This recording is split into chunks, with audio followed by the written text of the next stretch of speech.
Gênesis, o capítulo é o 22. E nós vemos logo no início desse Novo Testamento a história de um homem que comoveu, através da sua fé, uma nação. E diz assim: depois dessas coisas, Deus pôs Abraão à prova e disse-lhe: Abraão, ele te respondeu: eis-me aqui. Deus continuou: pegue o seu filho, o seu único filho Isaque, a quem você ama, e vá à terra de Moriá. Ali ofereça-o em holocausto sobre um monte que lhe mostrarei. Na manhã seguinte, Abraão levantou-se de madrugada e, tendo preparado o seu jumento, levou consigo 2 dos seus servos e Isaque, seu filho. Rachou lenha para o holocausto e foi para o lugar que Deus lhe havia indicado. No terceiro dia, Abraão ergueu os olhos e viu o lugar de longe. Então disse aos seus servos: esperem aqui com o jumento. Eu e o rapaz iremos até lá.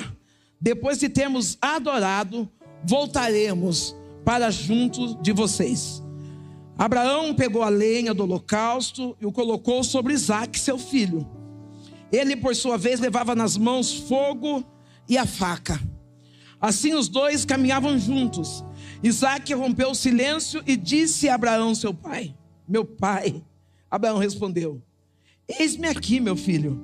Isaque perguntou: eis aqui o fogo e a lenha, mas aonde está o cordeiro para o holocausto? Abraão respondeu: Deus proverá para si o cordeiro para o holocausto. Seja profeta nessa noite e olhe para o teu irmão e diga: está chegando providência. Podemos assentar adorando a Deus. Quando nós começamos a ler a esse chamado, parece que eu não acostumei aqui. A narrativa começa dizendo que Deus, ele pede a Abraão, conhecido como o pai da fé, um sacrifício aparentemente incompreensível. Você que é apreciador da palavra, você sabe que Isaque nasceu de uma promessa. A Bíblia diz que o anjo tem um encontro com Abraão, e ele diz a Abraão que Abraão terá um filho. Sarai, sua esposa, está por detrás da cortina, e ela ri daquilo que é prometido a ela, porque afinal Sarai já está velha, já aos olhos humanos não teria como conceber. E a Bíblia diz que esse anjo corrige Sarai e diz: no tempo determinado tu darás a luz a esse filho. Sarai, ela tem uma das qualidades que infelizmente, ou qualidade não, defeitos que infelizmente muitos de nós temos: pressa em ver o cumprimento da promessa.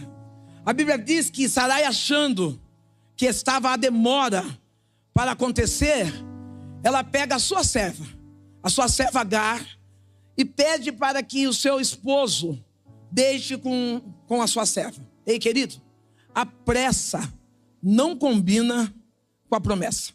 Eu não sei o que foi que Deus falou com você. Eu não sei qual é a promessa que você está esperando e nem quanto tempo você está esperando. Mas eu vim para declarar aqui que se Deus prometeu, você não vai precisar inserir ninguém nesse projeto. Ele é fiel para cumprir as suas promessas. Eu já quero ver mão de adorador de pé alto assim, dizendo: eu acredito, ainda que o tempo parece ser demorado, Deus vai cumprir a promessa. Não vai dar tempo de eu falar a respeito de Agar, porque o foco aqui é a vida de Abraão com Deus. No tempo determinado, a Bíblia diz que há um tempo determinado para todas as coisas, lá em Eclesiastes.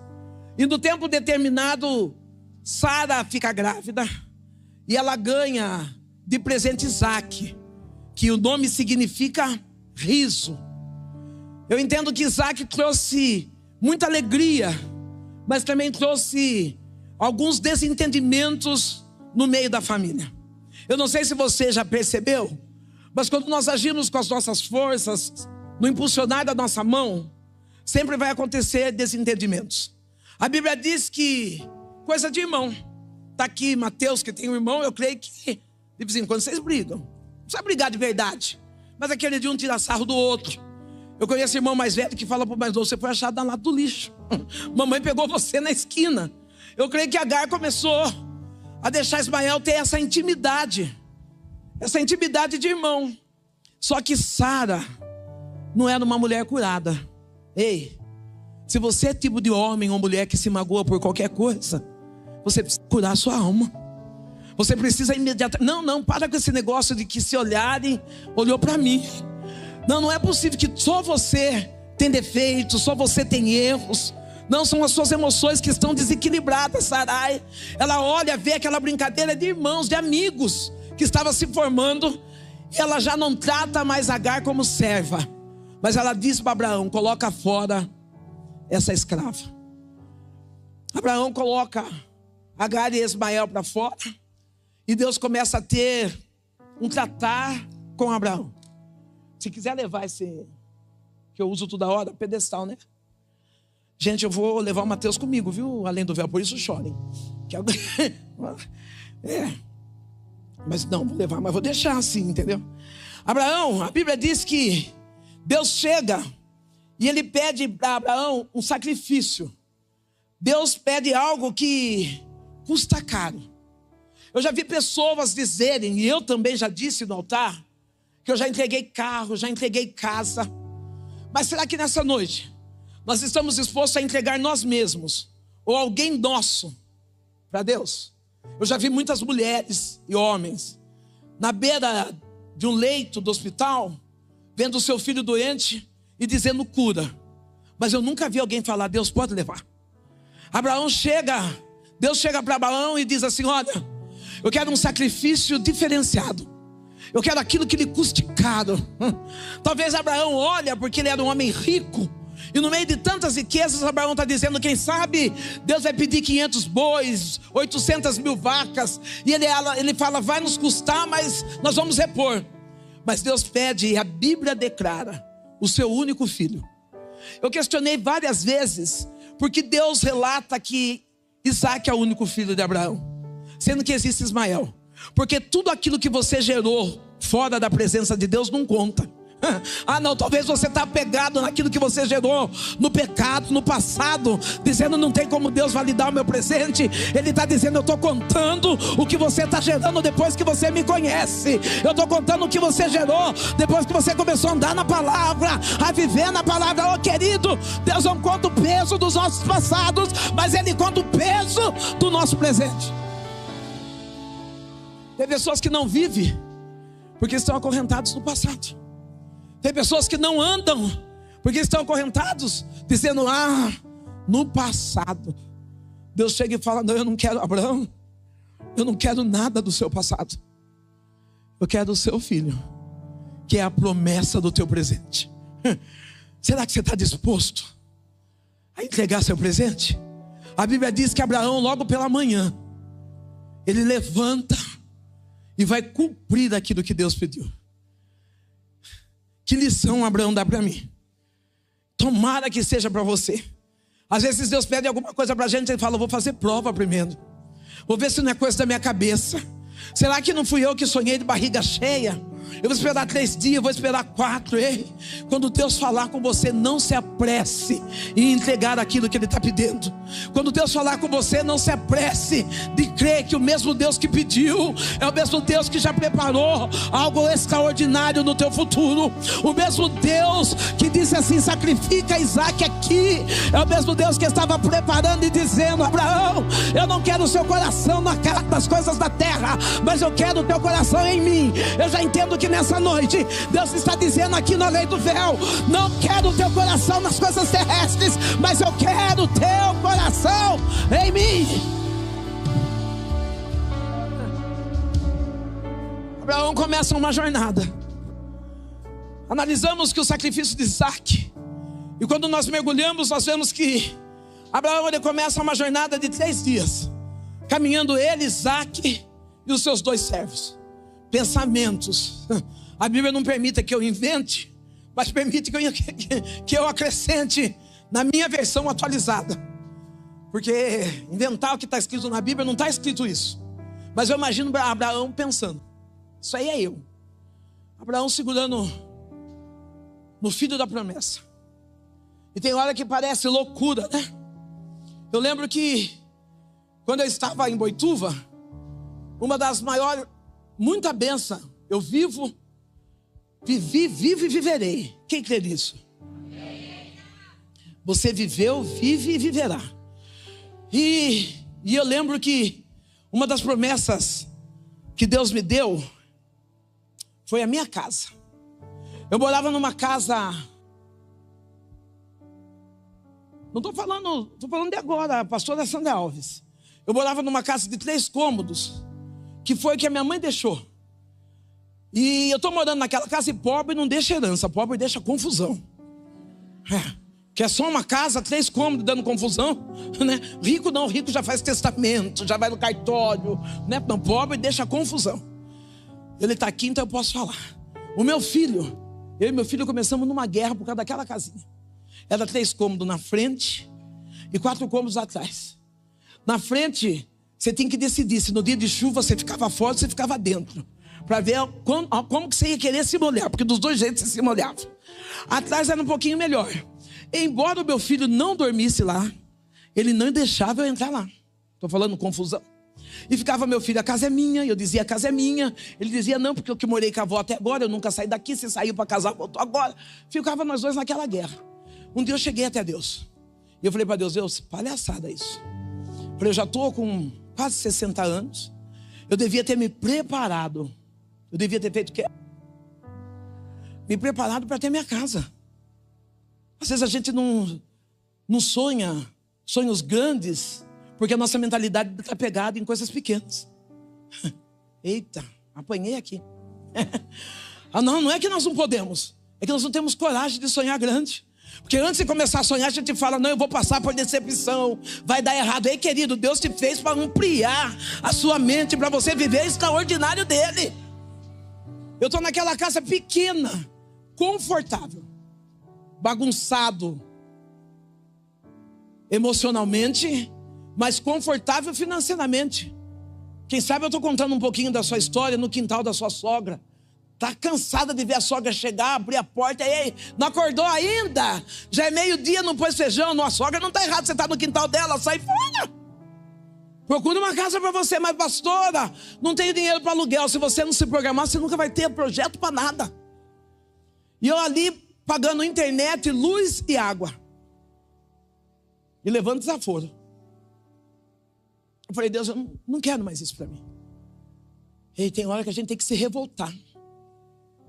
Para de ser acomodado, se revolta com essa prova. Se posicione. Eu falei: Deus, eu vou atrás de uma casa. Quanto eu tinha? 0. O que eu tinha? Uma palavra. Deus falou para mim assim: vai e escolhe a casa que você quiser. Eu falei: opa. Eu não vou nem na imobiliária. Eu vou sair se tiver gente morando dentro, que desocupe, porque Deus falou que é a casa que eu quiser. Falei: não quero nem saber. Passei a mão em mim e vai. É lógico que a gente usa de sabedoria. Fala para tua irmã: sonho não é delírio. Porque tem gente que delira, né? Sonho não é delírio. Eu estou andando, ou melhor, eu estou dirigindo, e quando eu olho, tem uma casa no interior, uma casa grande, uma casa, o portão da casa dava a minha casa. E eu falei para Deus: uma plaquinha humilde, escrito aluga-se. Eu falei: Deus, é essa. Só isso. Olhei para a placa, tirei a foto do portão, tirei a foto do nome da rua e fui viver minha vida. Fui mais uma vez lá, fui mais 2. Um dia tinha alguém arrumando alguma coisa, não vou dizer que eu sei que é porque eu não sei, arrumando alguma coisa. Eu paro e pergunto para a pessoa: tá alugando essa casa ainda? Ele falou: tá. É de fulano. Eu falei: é? Ele falou: é seu amigo, vai lá. Eu falei: eu vou. E eu fui conversar com essa pessoa, com o dono da casa. E o dono da casa, na hora, quando me viu, deu um sorriso, falou: ô pastora, ô Sandra, vamos lá. Gente, quando eu entrei naquela casa, meu Deus, aqueles pisos de porcelanato, coisa mais linda do mundo. Móveis planejados, área gourmet, piscina. Eu falei: nossa, de goteira para piscina, de quarto com chuva para quarto com suíte. Eu falei: Deus, eu quero. Ei, querido, eu não olhei aquilo que eu podia, eu olhei aquilo que Deus me prometeu. Ele disse para mim: escolhe. E eu disse para Deus: eu quero. Naquele eu quero, eu olhei para ele e falei: quanto custa o aluguel dessa casa? E ele falou: é tanto. Eu levei um impacto. Eu falei: e para comprar? Porque eu vi que o aluguel não ia dar mesmo. Eu falei: e para comprar? Ele falou: é tanto. E eu falei: tá bom, saí e fui embora. Só que eu não deixei a promessa morrer dentro de mim. Você acredita que de vez em quando eu tinha tempo, eu pegava e ia na frente daquela casa com essa toalhinha é modo de dizer, mas com uma toalhinha assim, eu apertava e eu entrava dentro da casa. Pastor, eu sentia o cheiro do bolo de fubá com goiabada que eu tinha feito em cima da mesa. Ei, querido, eu lembro que eu cheguei e conversei com a Marina. Eu falei: Marina, eu estou paquerando essa casa e Deus vai me dar. Não, falei: Marina, eu estou paquerando essa casa, mas é caro para mim. E ela disse para mim assim: ô pastor, é caro para a senhora, mas para o Deus que fez a promessa é troco. Ei, cuidado com quem você conta as promessas que Deus fez na tua vida. Quando Abraão sobe, ele leva só Isaac para ver o cumprimento da promessa. Talvez está atrasada a tua promessa, porque você está colocando muita gente no projeto que Deus falou com você. Ei, melhora aí. Se Abraão levasse Sarai, ô pastora Manu, nós somos mãe, somos cheios de fé, pastor. Mas se Abraão contasse para Sarai, Isaac não saía de lá. Não saía. Sarai dava um show. Vai fulano, mas meu filho, sabe o que eu estou dizendo? Só leva quem pode somar com você na promessa. Está pesada a embarcação? Alivia. Pastora, como que eu vou saber? Aquele que sonha junto, aquele que dá ânimo. Não, porque tem jeito que a gente fala assim para eles: aí vou comprar uma dúzia de ovo. Tá caro, não? Já não cabe na promessa. Parece bobeira, mas já atrasou você. Você vai falar: é mesmo. Você tá com o dinheiro na mão, tem condições. Tô tipificando porque eu sou muito simples. Você já está com o dinheiro, está tendo acesso ao ovo, vacilou por causa de uma palavra contrária. Você acredita no que Deus fala ou no que os outros falam? Abraão falou: Isaac custa caro. Ô, pastora Manu, Abraão não estava levando algo que dava para fazer de novo. Abraão não estava entregando algo que seria moldado de novo. Abraão estava entregando algo que ele sabia que jamais voltaria. Mas mesmo assim ele disse: se Deus pediu, eu te amo mais do que meu filho, então é seu. O Eterno está dizendo: eu pedi, não tenha medo, porque eu vou cuidar, eu vou vestir, eu vou patrocinar. Descansa. Você está sentado do lado do teu Isaac, ele está soprando o nome do teu filho para nações e dizendo assim: escolhe, te espera. E quando tu já nunca vi nem falar em escolhe, meu Deus, escolhe, te espera. E quando tu chegar lá, idioma não vai atrapalhar, comportamento não vai atrapalhar, mas a voz de nações irá te alcançar. Sopro de águia. Vamos aplaudir a Jesus enquanto isso? Enquanto você aplaude, você pode glorificar a Ele. Você pode bendizer ao nome santo do Senhor Jesus. Livro de Isaías, o capítulo é o 43 e o verso é o 13. Enquanto você prepara as escrituras, eu quero tributar primeiramente a Deus, o qual nós já declaramos hoje que Ele é digno de tudo, e somente a Ele toda a glória. Enquanto nós estávamos louvando aqui, eu tenho a convicção de que o Deus Todo-Poderoso, o que é digno de tudo, Ele está resolvendo as demandas da nossa vida. Ele está colocando a nossa casa em ordem, está alinhando as nossas emoções e fazendo coisas maiores, só para que o nome dele seja glorificado. Eu agradeço a Ele que me trouxe, agradeço a igreja que está de portas abertas para um povo que, se crer e permanecer fiel, vai morar no céu. Agradeço a vida dos casal de pastores, os pastores e copastores que os acompanham. Obrigado pelo carinho, obrigado pela vida dos diáconos, das diaconisas e de você que veio de longe ou de perto, que escolheu esse domingo, é domingo hoje, né? Que escolheu esse domingo para adorar ao Senhor. O livro de Isaías, o capítulo 43 e o 13, ele diz assim, ó: ainda antes, oh meu Deus, vamos lá. Ainda antes que houvesse dia, eu sou, e não há ninguém que possa fazer escapar das minhas mãos. Operando Deus, quem impedirá? Podemos assentar. Após o término do culto, eu queria pedir para o pessoal, se tiver fácil, se tiver difícil, eu me ajeito aqui. Eu uso o pedestal para pregar, mas se tiver difícil, eu me aquieto. Eu trouxe meu material, e como o pastor disse, eu venho vindo desde não sei que dia, acho que desde sexta eu estou aqui. E eu trouxe meu material, que é a Bíblia do Ministério, Se Cristo Comigo Vai e Irei, lógico, na versão Almeida. E por incrível que pareça, eu tenho cor de rosa, eu creio que eu devo ter uma rosé e essa dourada. Eu tenho 9 Bíblias ali. Se você puder e quiser no final do culto levar uma Bíblia, eu vou ficar muito grata. Mas eu só tenho 9. Amém? Acho que é 9 com essa que está na minha mãe, pelo que meu filho me avisou. Enquanto vai ajeitando o pedestal, eu quero falar um pouco desse Deus que falou com Isaías, e é o mesmo Deus que fala conosco. A Bíblia diz no livro do profeta Isaías, profeta messiânico, o capítulo 43, nós temos como epígrafo: só Deus resgata a Israel. Quando eu começo a ler essa história, eu entendo que resgate nós só chamamos no nosso momento de aperto. Eu nunca vi ninguém dizer para mim: olha, pastora, eu estou ligando para a ambulância porque amanhã eu vou sofrer um acidente. Eu estou ligando para o bombeiro porque eu vou torcer o meu pé a semana que vem. Não, o resgate é algo que chega inesperado. O resgate é nos nossos momentos de aperto, que nós gritamos e Ele chega.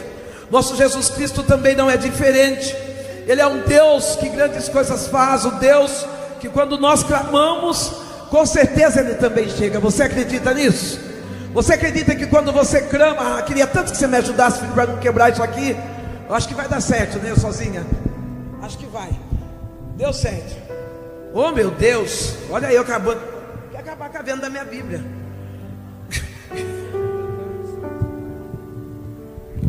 Agora já foi, pastor. Quando nós olhamos, não desligou? Quando nós olhamos, Isaías está declarando um dos atributos do Senhor. Isaías está dizendo para o povo judeu que Deus também é um Deus de resgate.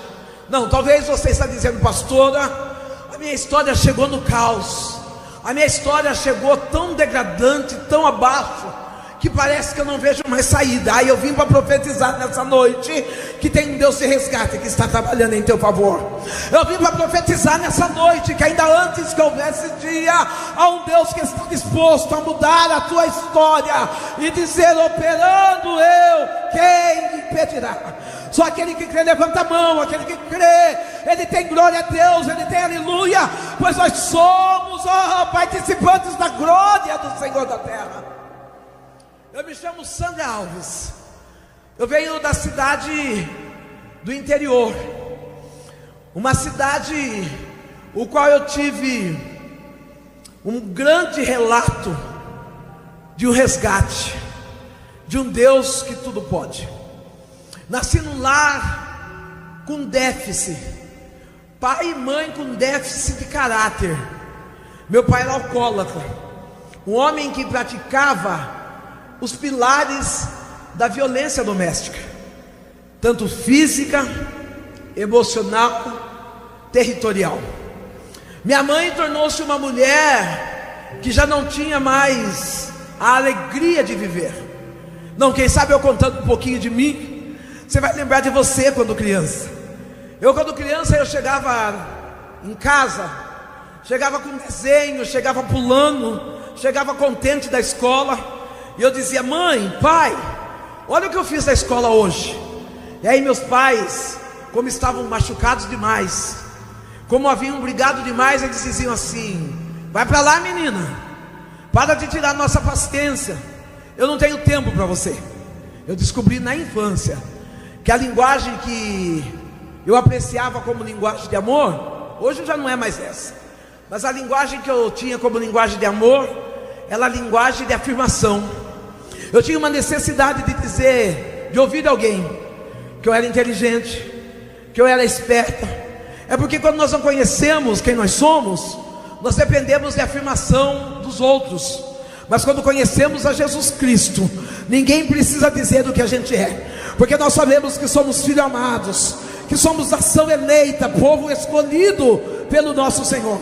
Talvez você chegou aqui hoje se sentindo mal amada, se sentindo mal amado, dizendo: pastor, faz tanto tempo que eu não ouço que eu sou linda, faz tanto tempo que eu não ouço que eu sou especial, faz tanto tempo que eu não ouço que eu sou inteligente. Eu vim para dizer para você que Deus, Ele te ama, e você é obra primária do Senhor. Deus não faria você para viver dependente emocional de alguém. Deus te fez para que você tenha autoridade aqui na terra para dizer, diante das dificuldades das minhas emoções, eu conheço um Deus que me cura do lado de dentro e me faz transbordar do lado de fora.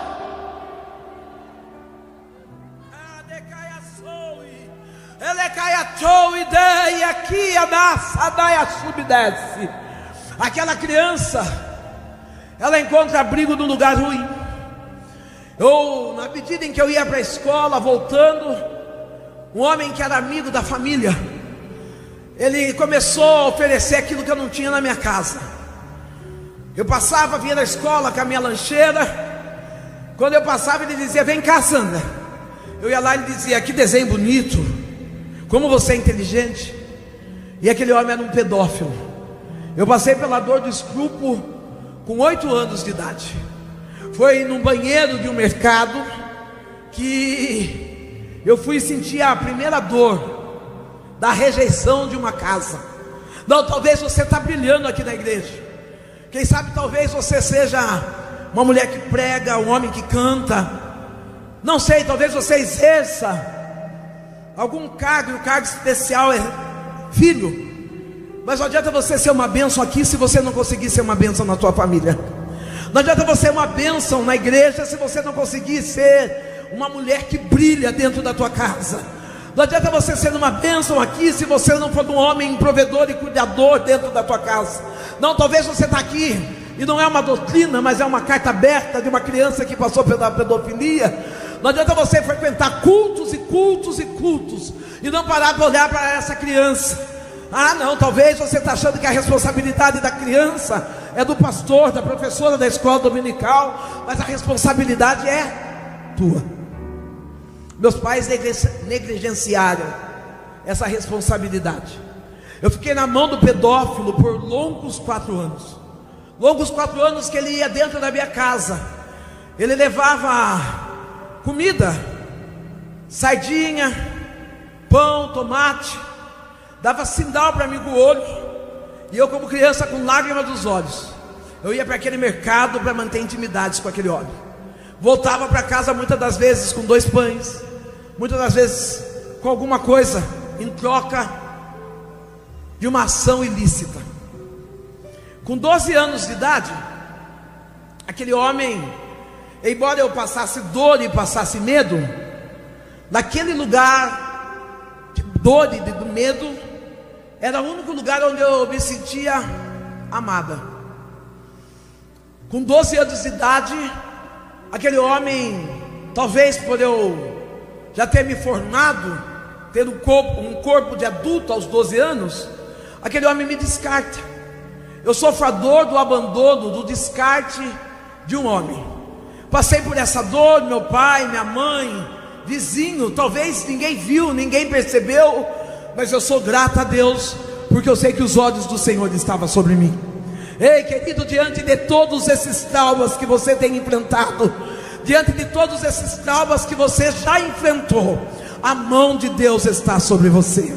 Ele é fiel para te guardar, Ele é fiel para dar uma virada na tua vida, Ele é fiel para resgatar você dessa dor e dizer: o que você está chorando hoje vai se tornar testemunho amanhã. Meu pai, aquele homem alcoólatra, num dia inesperado, Deus nos tira de uma casa vulnerável, de uma casa ruim, e nos leva a morar próximo de uma igreja evangélica. Para nós irmos, a minha mãe, ela começa a frequentar uma igreja chamada Candomblé, um terreiro espírita. Para nós irmos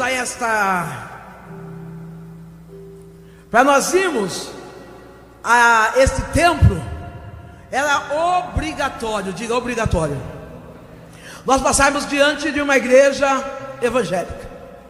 Quando nós passávamos diante da igreja, o meu pai bêbado, alcoólatra, ele dizia assim: como esses crentes são esquisitos, né? No meio de dificuldades que nós estamos passando, no meio das dificuldades, eu não sei se você sabe que o sol, a chuva, ele vem para todos. Tem hora que nós temos uma utopia de que, porque nós somos cristãos, filhos de Deus, nós não iremos passar por adversidade. Mas é mentira de Satanás. A Bíblia diz: no mundo tereis aflição, e tede bom ânimo, porque eu, o teu Deus, eu venci o mundo. O meu pai está ali do lado de fora, e ele está olhando e dizendo: eu não entendo, no meio de tantas adversidades, tem um povo que fica aí dentro, dando glória a Deus e aleluia. Eu já entendi aqui, que enquanto nós estamos aqui em Goiânia, na Igreja Fama, as pessoas estão passando fora e estão dizendo: o que está acontecendo lá? Que no meio de uma festa pagando lá de fora, ainda tem um povo que está na igreja, que decidiu dar glória a Deus e aleluia. Ainda tem um povo que decidiu não se misturar, mas vir para o templo para glorificar a Deus Todo-Poderoso, que fez os céus e a terra. Nessa noite Deus escolheu mulheres especiais. Sabe por quê, pastor? Numa noite como essa, eu estaria seminua na rua, mostrando samba no pé. Numa noite como essa, eu estaria à frente de uma escola de samba, como rainha de carnaval, alcoolizada, prostituta. Aí Deus me deu esse material que levaram, uma Bíblia que brilha. E quando Deus me deu essa Bíblia brilhosa, Deus falou para mim assim: você é uma mulher que brilha. E eu disse: não, Deus, eu era uma mulher que brilha quando eu estava rainha do carnaval. Eu era uma mulher que brilha quando eu ganhei como a melhor sambista de São Paulo, do interior de São Paulo. E ele disse assim: olha, a mulher que brilha não é aquela que usa o decote até o umbigo. A mulher que brilha não é aquela que usa mini saia. A mulher que brilha não é aquela que tira foto no Instagram de biquíni e diz: se Cristo comigo vai, eu irei. A mulher que brilha é aquela que coloca o joelho no chão e ele diz: independente das minhas lágrimas e das minhas dores, eu decidi não ser sensual, eu decidi ser santa, para que a glória de Deus fosse manifestada através de mim. Ei, querida, não é o decote, não é a saia curta, mas é a sua posição de renúncia da presença de Deus que faz você brilhar. Meu pai, ele entra aos 37 anos dentro da igreja evangélica. Ele escuta uma palavra, e a palavra é essa: eis que eu, o Senhor, teu Deus, estou te preparando um lugar. O meu pai, aquele homem alcoólatra, ele entrega a vida a Jesus. Ainda bem que alguém entendeu. Ele chega em casa de Bíblia na mão, e ele diz: olha, a partir de hoje eu não coloco mais o pé naquele terreno. Eu sou crente. 37 anos de idade. A minha mãe, não preparada para viver a transformação na vida do meu pai, afinal ela estava se desenvolvendo no terreiro espírita, ela pega a Bíblia e começa a agredir o meu pai, e diz: você está louco? Você vai ser crente agora que nós estamos lá no terreiro, agora que eu estou me desenvolvendo para ser mãe de santo. E aquele homem que é acostumado a agredir, ele para, fica intacto, apanhando da tua esposa, sendo humilhado, e ele diz: Benedita, eu encontrei uma paz tão grande, e nada vai tirar a minha paz. Eu já entendo que quem serve a Cristo tem paz. Oh, querido, levanta a mão, porque Jesus Cristo, Ele é a nossa paz. Não é o Instagram que vai tirar a tua paz, não é a indireta no Facebook que vai tirar a tua paz. Tu tem Jesus Cristo, Ele é o dono Ele é o príncipe da paz. Ele vai a Choi, Ele que amanda sou derrada aqui rebai da surre. Eu sei que você está com um bebê no colo, então eu só quero que você levante a mão, para que você entenda que é com você.